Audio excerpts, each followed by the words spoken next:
What is my best piece of advice for running a clinical practice? Oh, that's a really interesting question. So I think it depends a lot where you're at in your journey as a herbalist. I think if you're just getting started, it's actually great to be in with another practitioner. I actually think it's great to have associates. I now have an associate in my practice, Alina Baker. She's been out of college a few years, but she came out through COVID, so it was hard to get started. And then if you don't get started right out of school, you kind of lose your nerve.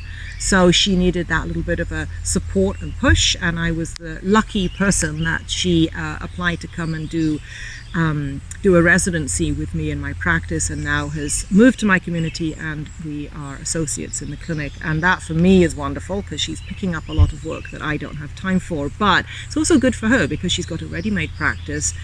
She's not having to go hustling for patients.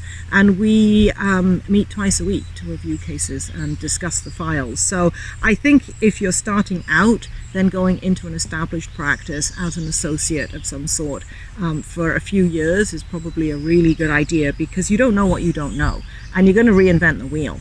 So why not go to someone who's already figured out a lot and take what learn what you can there, and then perhaps go on your own later.